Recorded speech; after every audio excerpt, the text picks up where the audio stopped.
નમસ્કાર વિદ્યાર્થી મિત્રો, આજે આપણે ધોરણ 12 વિષય અર્થશાસ્ત્ર ચેપ્ટર નંબર 4 બેન્કિંગ અને નાણાકીય નીતિમાં લેક્ચર નંબર 1ની વાત કરીશું.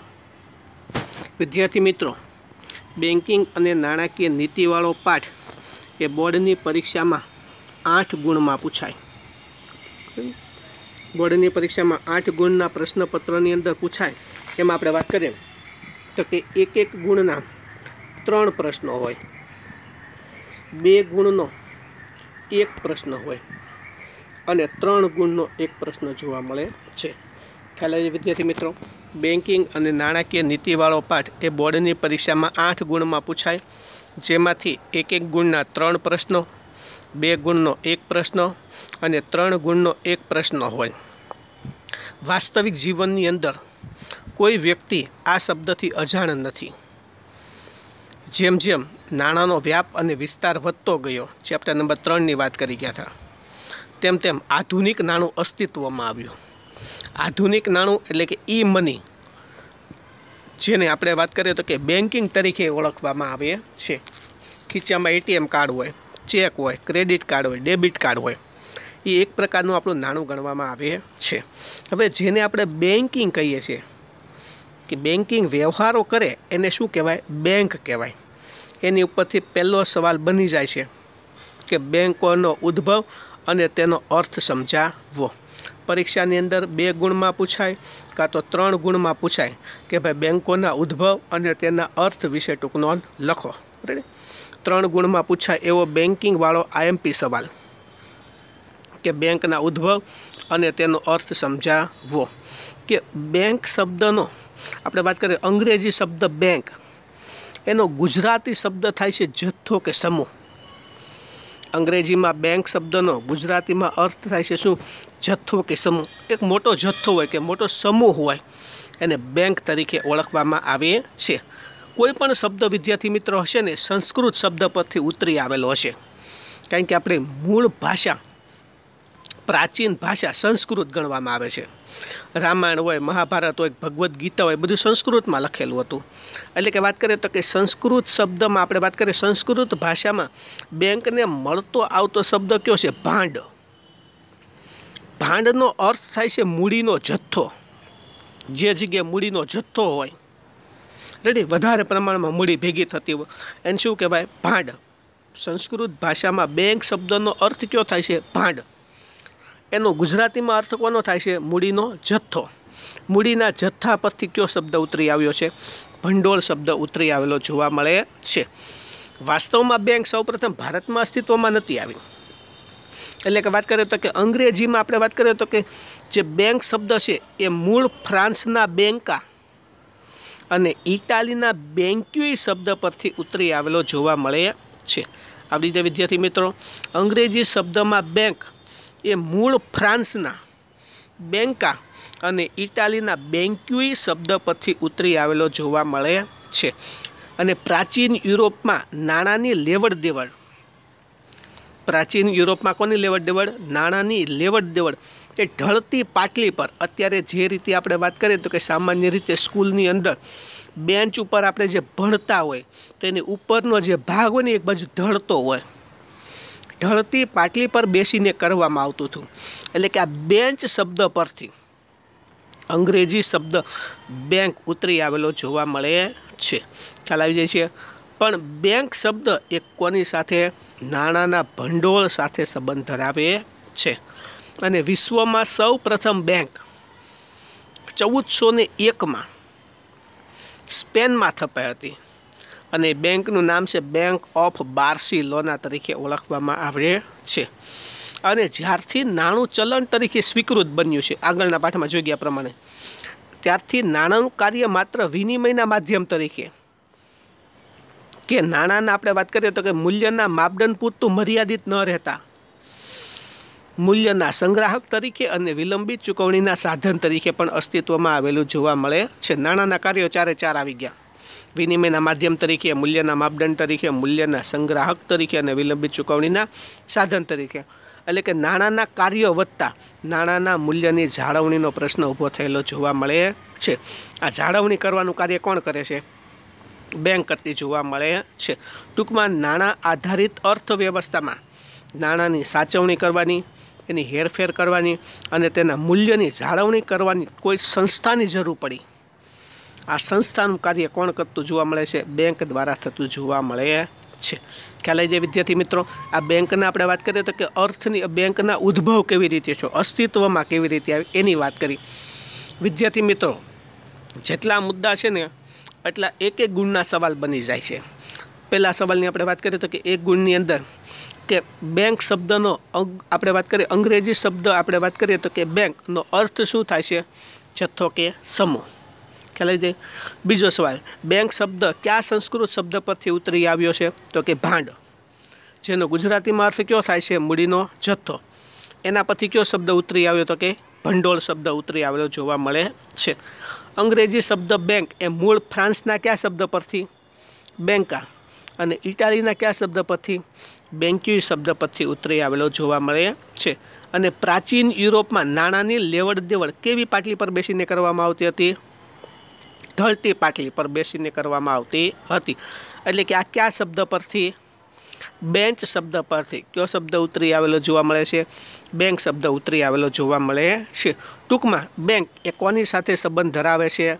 નાણાંના ભંડોળ સાથે સંબંધ ધરાવે છે। અને આઈએમપી સવાલ, વિશ્વમાં સૌપ્રથમ બેંકની સ્થાપના ક્યારે થઈ હતી? 1401માં। ક્યાં થઈ હતી? તો કે સ્પેનમાં। કઈ બેંકની?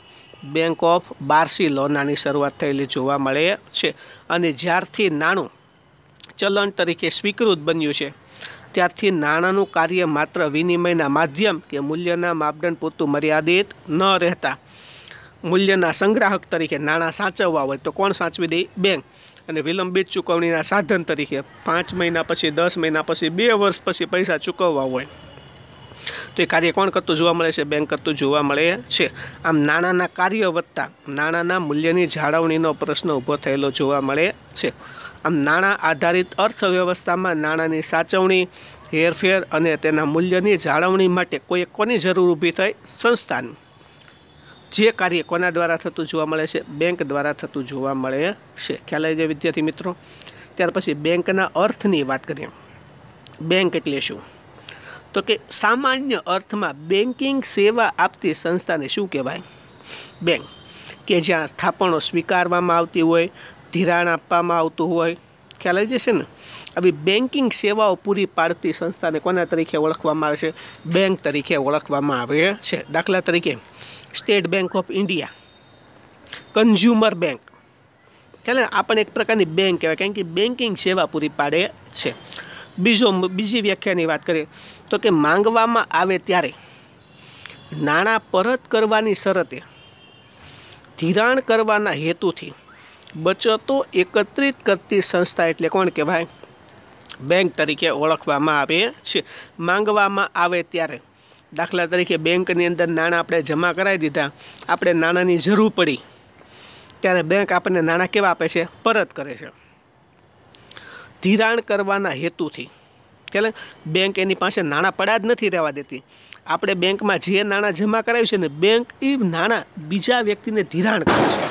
ધિરાણ કરવાના હેતુથી બચતો એકત્રિત કરતી સંસ્થા એટલે જે લોકો પાસે બચતો ભેગી થઈ હોય નાની નાની, એ એકત્રિત કરતી સંસ્થા એટલે કોના તરીકે ઓળખવામાં આવે છે? બેંક તરીકે ઓળખવામાં આવે છે। ખ્યાલ આવી જાય વિદ્યાર્થી મિત્રો? માંગવામાં આવે ત્યારે નાણાં પરત કરવાની શરતે ધિરાણ કરવાના હેતુથી બચતો એકત્રિત કરતી સંસ્થા એટલે કોણ? બેંક તરીકે ઓળખવામાં આવે છે। અને ત્રીજી બેંકની વ્યાખ્યાની વાત કરી તો કે બેંક એટલે નફાના હેતુથી કાર્ય કરતી। બેંકનો મુખ્ય હેતુ કંઈ ગ્રાહકોની સેવા કે સુવિધા પૂરી પાડવાનો નથી, બેંકનો હેતુ નફો કરવાનો છે। બેંક એટલે નફાના હેતુથી કાર્ય કરતી એવી સંસ્થા છે જે પ્રજા પાસે રહેલી છૂટી છવાઈ બચતોને, દાખલા તરીકે કોઈ વ્યક્તિ બેંકમાં 5,000 રૂપિયા જમા કરાવે, કોઈ 500 રૂપિયા જમા કરાવે, કોઈ 5 લાખ રૂપિયા જમા કરાવે, જેવો જેનો ધંધો, ખ્યાલ ને? બેંક એટલે નફાના હેતુથી કાર્ય કરતી એવી સંસ્થા કે જે પ્રજા પાસે રહેલી છૂટી છવાઈ બચતો 100 રૂપિયા જમા કરાવી શકી, કરોડ રૂપિયા જમા કરાવી કે બચતોને થાપણો તરીકે સ્વીકારે છે। આપણે બેંકમાં જે નાણું મૂકીને આપણી શું બની જાય છે? થાપણો। અને તેના ઉપર કેવા દરે બેંક આપણને વ્યાજ ચૂકવે છે? નીચા દરે। ભાઈ તમે ફિક્સ ડિપોઝિટમાં પૈસા મૂકો તો તમને 9% આપે, એમને તમે મૂકો તો 6% આપે, નીચા દરે વ્યાજ આપે છે। અને જરૂરિયાતમંદ લોકોને આ નાણાં બેંક નથી રહેવા દેતી, બીજા લોકોને લોન આપે છે। જેને નાણાંની જરૂર હોય એને લોન સ્વરૂપે શું આપે છે? ધિરાણ આપે છે। ધિરાણ ઉપર કેવા દરે વ્યાજ વસૂલ કરે છે? ઊંચા દરે વ્યાજ વસૂલ કરે છે। આવડી જાય છે। અને વધારાના નાણાંનું જે નાણાં છે એ ધિરાણ ન કરવું એ વધારાના નાણાંનું દેશના વિકાસ માટે જુદા જુદા ક્ષેત્રમાં રોકાણ કરતું જોવા મળે છે। ખ્યાલ આવી જાય છે કે બેંક એ નફો કરવાના હેતુથી, ફરીથી જોઈ લે, બેંક એટલે શું કરવાના હેતુથી? નફો કરવાના હેતુથી કાર્ય કરતી એવી સંસ્થા છે કે જે પ્રજા પાસે રહેલી છૂટી છવાઈ બચતો હશે। પ્રજા પાસે રહેલી છૂટી છવાઈ બચતો, 50 રૂપિયા, 100 રૂપિયા હોય, કરોડ રૂપિયા હોય, છૂટી છવાઈ, જેવા લોકો, જેવા ધંધા, એવા એની પાસે નાણાં। છૂટી છવાઈ બચતોને કોના તરીકે સ્વીકારે છે?